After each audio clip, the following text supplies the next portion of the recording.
This week, Telecom posted another massive annual profit, more than $800 million. But that didn't impress a group of one-time telecom phone operators who are preparing to sue the company. They say they've all suffered much the same work injury, a result of continual tapping on computer keyboards, of being pressured to work too hard. They say they've had to pay the price for Telecom's profits, and that price has been chronic pain and fractured lives. Telecom denies blame for their pain, but it's up against a large number of its former workers, 80 of them, all with the same story. Anna Kenner reports. Telecom Directory, Sarah speaking. Telecom International, Web speaking. From the time you plugged on till the time of your morning tea, you never stopped. It was call after call after call after call after call. Telecom Directory, speaking. The workload had I believe a serious effect on a lot of us women who work there. Telecom International, Raven speaking. Telecom is a company that, to me, the mighty dollar matters more than the actual staff. And no matter what you do for them, you have to keep doing more and more and more. 3 former Telecom workers, 3 of 80, who are suing the company for failing to provide what they believe was a safe working environment. The women say they were casualties of Telecom's drive for profits, as it shed its public service skin for a sleeker corporate look. The company denies responsibility, but it's up against 80 workers, all with the same symptoms. But this isn't just a story of whether a big company injured its workers. It's also about a nationwide push to relabel work injuries as illnesses in order to cut the country's compensation bill.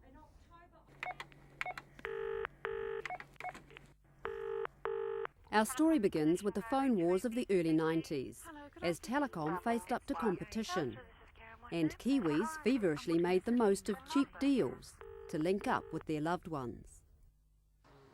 For Telecom toll operators like Anita Brunt, the difference was clear. I did a lot of night shifts, and at night the boards were like lit up. The calls were across the board. You just felt like you wouldn't be able to control the work that was coming in. And a lot of times, I've heard staff say, why don't they get more people in? Why don't they get more people on to help with the work? It, never ever happened.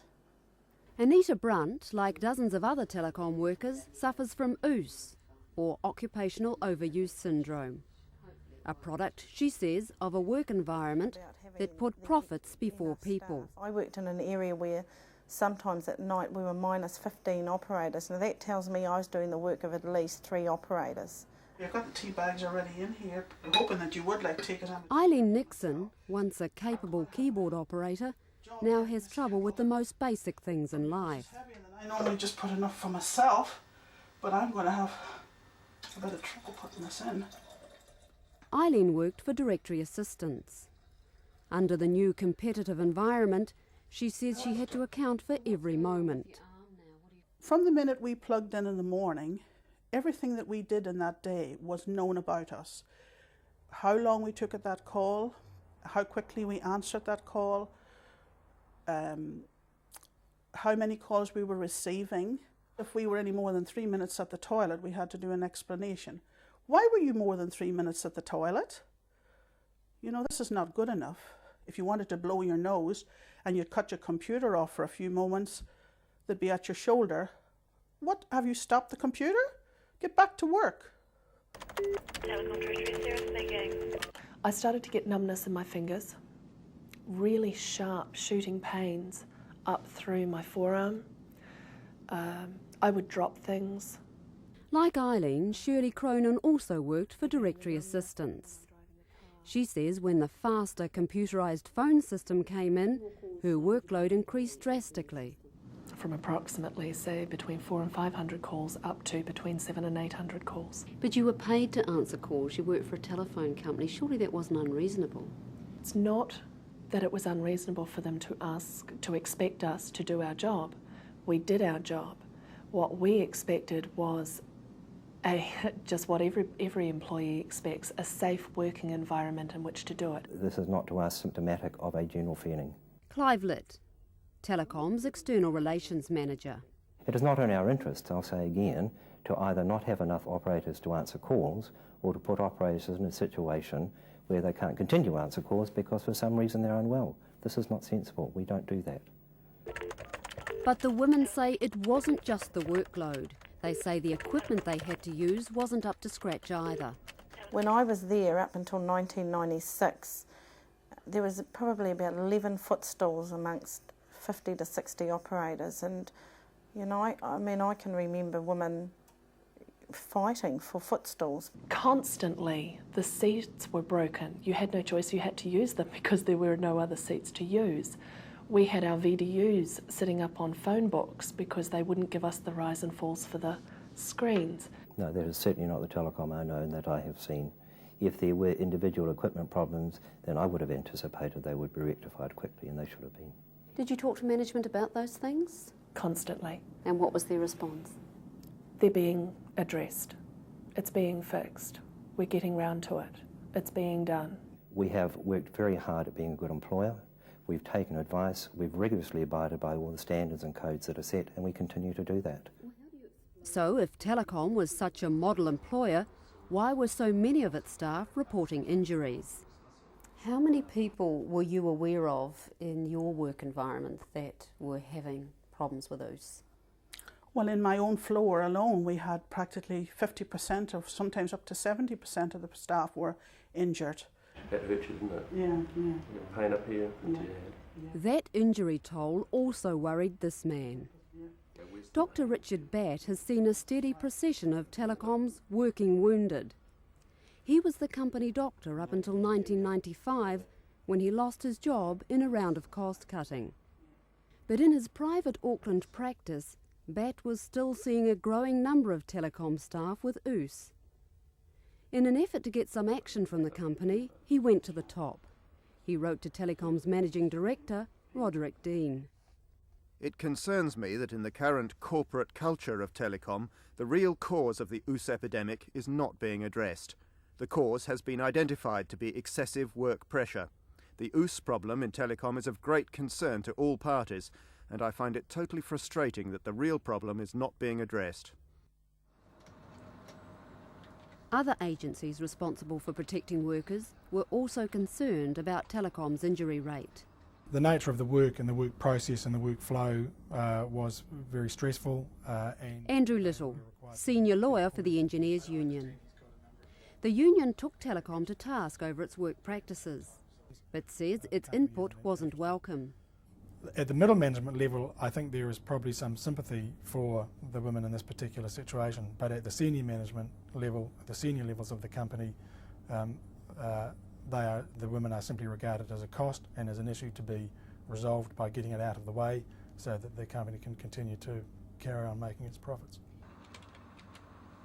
One of the issues the union took up on behalf of operators was the need for micropauses or short breaks of 10 seconds every 3 minutes to allow them to relax tense muscles. The Labour Department's Occupational Safety and Health Unit, OSH, was also concerned about Telecom's high level of OOS. The department came close to taking Telecom to court in 1995 for breaching workers' health and safety. One charge related to an injured worker not being encouraged to take breaks or micropauses. But the prosecution didn't proceed. OSH found that although Telecom had a serious problem with OOS, the evidence didn't establish that it was due to non-compliance with the Health and Safety Act. However, OSH was critical of some of Telecom's work practices, which it said put too much pressure on staff. So what do you think prompted OSH to draw up court documents? I mean, I couldn't speculate on that, but the key point is that OSH decided not to proceed. As I say, we responded promptly to something they may have raised with us, and that's important to us. We really do take our responsibility to our staff very seriously. But Shirley says that wasn't her experience when she first got OOS symptoms in 1990. I was one of the ones that approached the company health nurse and I was told there was no such thing as RSI, and even if there was, we didn't do enough keystrokes to be able to suffer from RSI, which is what OOS later was called. So what was your condition put down to? Wasn't. I was told to go to my doctor and get some anti-inflammatories. Anita says when she first noticed her symptoms, it was too late. What began as inflammation in her forearms and shoulders spread to generalised pain all over her body. I never knew the seriousness of this injury, really. Management had a duty, really, to let us know how serious this was. But some people say that you could have left if it was that bad. Why should I have left there? I worked there for 16 years. Why couldn't Telecom have provided a safer workplace? You know, they had the money. They made, I've heard profit announcements of 800 million. We've always tried very hard to make sure that people work in a safe environment. But you didn't put an ooze prevention plan in until 1995. That implies that you didn't take the matter seriously before then. I think the fact that we put in a ooze prevention program just is another illustration of how over time we've acted on the best advice to make sure that our staff are safe. Telecom claims the plan has greatly reduced ooze notifications, but for many workers like Shirley, it came too late. I had 4 fingers in both hands, 4 fingers in my left hand and 3 in my right, I believe, that went numb, dead. I could have stuck pins in them. Despite operations to fix her hands, it was the end for Shirley. Like Anita and Eileen, she was eventually medically retired from Telecom when she was no longer fit to work. After a year of intensive rehabilitation, Shirley now has a job with the Salvation Army, teaching work skills to school leavers. It's profit divided by cost times 100. And Shirley believes she has first-hand experience of what profit can cost. The stigma of ooze has limited her career options and reduced her earning power. So what does this cost you? Let's start with financial. Financially, it is a major drop in salary. Emotionally, it's really taxing. It's really trying. It's draining.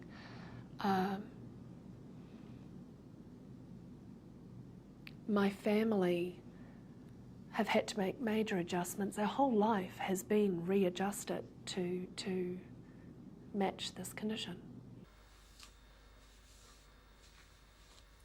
Because of a birth injury, Eileen has only one good arm. Now she says that too is next to useless. Not only has she lost her job, she's lost her home and sacrificed her retirement plan.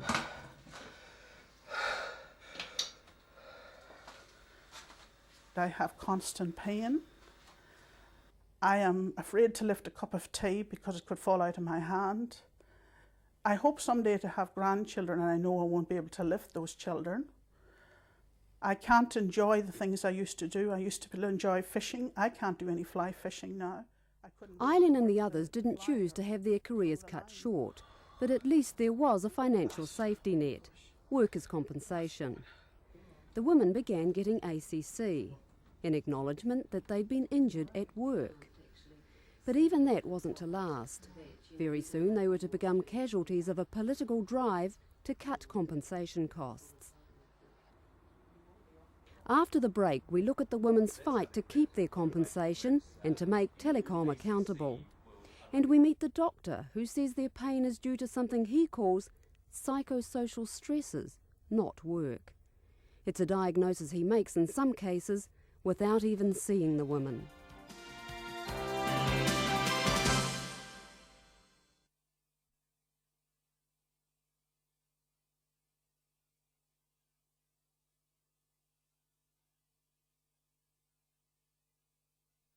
In part 2 of our story about the 80 phone operators who were preparing to sue Telecom, the insult they say was added to their injury, the struggle they've had to get their pain recognised as work-related, as an injury rather than a disease.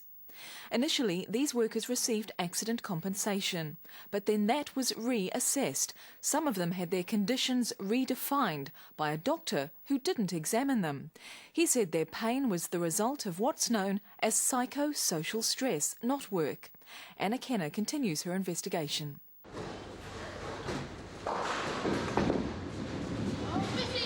Anita Brunt would love to be the one giving her daughter a helping hand. But these days, dosed up on painkillers, she sits on the sidelines. Anita medically retired from Telecom with severe ooze 3 years ago. Now, only 37, she feels like a woman twice her age. I don't have the urge to get out and do much with the kids, only because I'm frightened that I'll be in pain. But for Anita and the other telecom women, there was to be another blow. Their accident compensation was cut. I was devastated because I've been a worker.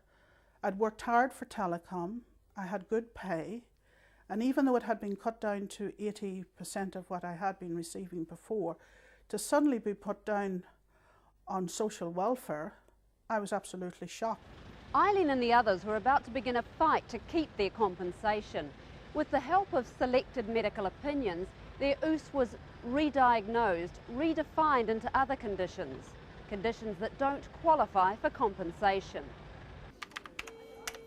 People who work for Telecom have their compensation managed by a private company called CRM.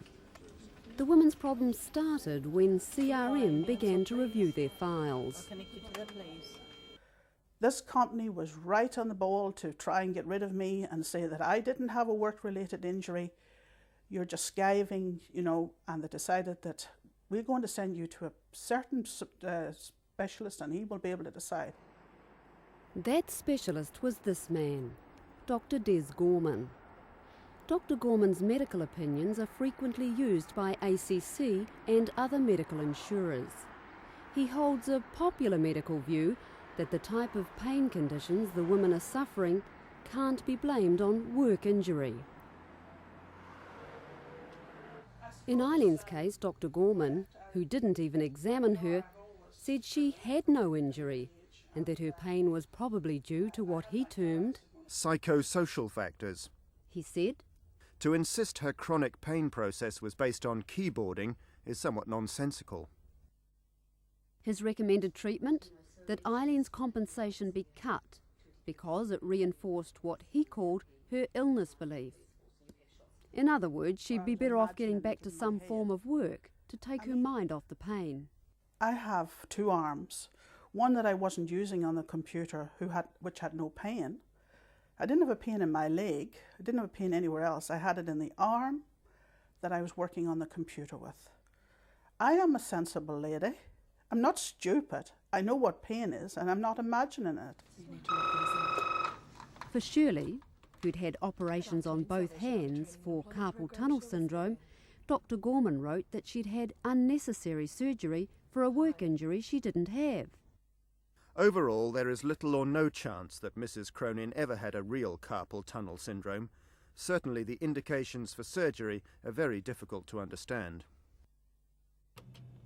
Instead, again without seeing her, he put Shirley's chronic pain down to a condition called fibromyalgia, apparently brought on by life stresses.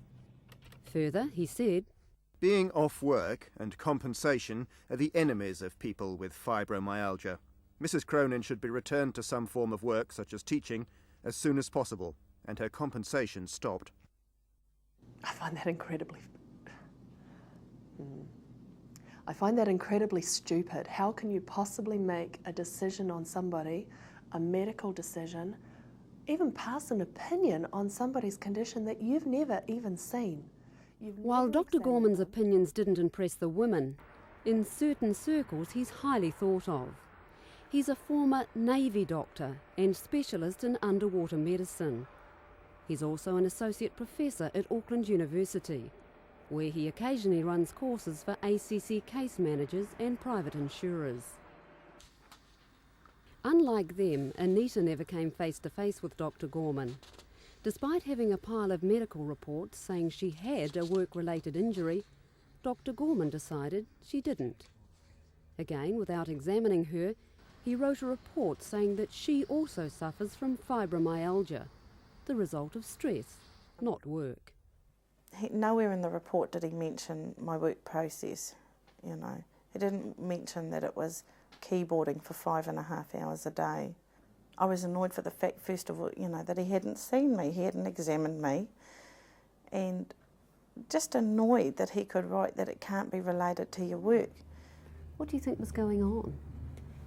If I was Telecom, I'd be pleased with the reports Dr. Gorman writes, because it's the reports that they need to get people off their ACC books. Dr. Gorman isn't the only specialist writing such reports, but his views seem to carry most weight with ACC. Unfortunately, there has been a somewhat of a juggernaut process that's been developed to get people off the books. Pull your arm in towards your body, hard, that way. Okay. Auckland pain specialist John Hancock believes it's wrong that patients like Anita are having their injuries redefined, especially by doctors who haven't even examined them. In general terms, I don't think it could ever be supported. I mean, you must look. One of the fundamental adages of medicine is that you must look at the patient, you must examine the patient, you must put your hands on the patient, because unless you look, you don't know. Anita was referred to Dr. Hancock after Dr. Gorman's report recommended her compensation be stopped. He believes her widespread pain syndrome arose from her work, and he has little time for opinions that suggest otherwise. In a letter to Anita's GP, Hancock wrote, "As you will have seen from the news, the ACC is trying to wriggle out of the OOS problem by calling OOS fibromyalgia, and further saying this is not a work-related disorder. The holes in their argument are bad beyond all belief." I still stand by my position that natural justice is not being carried out, and that I believe that science, as we have it at hand on this subject and related subjects, is being used in a mischievous way, and I think in the end we'll all suffer for it. Okay. And John Hancock says the patients he sees are suffering as what he calls the political juggernaut gathers pace, knocking more and more people off compensation and absolving employers and their insurers of their responsibilities. Many of these women were the family breadwinners who are now struggling to survive. Once hard workers, they say they're now being treated like bludgers. I didn't want to be off. I've worked all my life. I've worked from I've been 16 years of age. I don't want to be sitting here getting a benefit of anything. I want to be working. Why should I suddenly invent an injury? Dr. Gorman can go off and get no income and see how he likes to feed his family with no money. I have no sympathy for his opinions whatsoever. I find that really, really rude to say that you should not receive an income because it makes you worse. It helps you to stay sick. What are you supposed to feed your family with? Just wondered if we could have a chat with you about the telecom women. Oh, I can't speak with them. Dr. Gorman declined several requests from 2020 for a formal interview. No, I'm sorry, I can't comment on specific patients or specific groups of patients. Yeah. I wish I could, but I can't, I'm sorry. Can you tell us how you come to your medical beliefs that the work injuries these women are suffering aren't attributable to their employment? Well, look, I really am sorry, but I can't comment about specific people. But Dr. Gorman readily expresses his opinions about individuals on paper. It was on the strength of his report that Anita's condition wasn't work-related that she lost her compensation. But he's a doctor, surely he would know. He's an occupational specialist. I accepted that as well. I accepted that as well because I didn't know any better, and I probably would not have pushed issue, but I actually joined an OOS support group. I started meeting other women who had had reports done by Dr. Gorman for the same sort of reason, not being examined by him, and women who had just more or less had a report to say that their injury wasn't work-related as well. You couldn't write that sort of report about 6 or 7 women, different walks of life, different builds, everything different. Realising they weren't alone, Anita, Eileen and Shirley challenged Dr. Gorman. Under ACC law, they were entitled to appeal. The women won those appeals, 3 official independent vindications that they were suffering from work-related injuries and that they were entitled to earnings-related compensation. But it was a victory in more than one sense. The review officers, like the women, questioned the practices of Dr. Gorman. In Anita's case, the review officer wrote, Professor Gorman has provided a report which, it seems to me, is almost pro forma. By that I mean I have seen almost identical reports by Professor Gorman relating to other claimants. I am not aware of any corporation policy which states that fibromyalgia syndrome is not compensable under the Accident Compensation Act. In Eileen's case, another ACC reviewer said, "The work tasks causing the injury are well established as keyboarding. It is self-evident that a person using a workstation with one hand is going to be more at risk of injuries of this kind than someone using the same workstation with two hands. Her employer, being aware of this, must take responsibility for any adverse consequence, as must the corporation or CRM." In Shirley's case, the review officer concluded, "I consider that the weight of medical evidence indicates that it is more probable that the applicant is suffering from the symptoms associated with her gradual process injury, which is an outcome of her employment." It was a victory, a personal victory really. I felt like there was somebody with some sense out there, you know, who could see through what was going on. Anita and the others were relieved. At least they had their compensation back. But many of their former workmates have lost their appeals, and others don't have the money to fight. While we've looked at the fate of 3 women tonight, some say what's happened to them could become standard practice after July, when private insurers compete to provide workers' compensation. They're going to be wanting to screen out anybody who may have made a claim or may be at risk of OOS-type conditions because they won't want to have that premium risk to face. Should we be worried about this? I think we should be very worried about it. Private insurance companies have a set of incentives and objectives that ACC doesn't have, and that is to make a profit. John Hancock says people like Anita will end up on sickness or unemployment benefits. This, of course, makes all of us pay for something that the insurance system or the employers should ultimately be paying for. And I think this is just totally against the whole spirit of the ACC legislation. So you're saying that the burden will be shifted from the employer to the taxpayer? I mean, how else can you read it? But while the debate about the wider issue continues, former telecom workers prepare to take the company to court.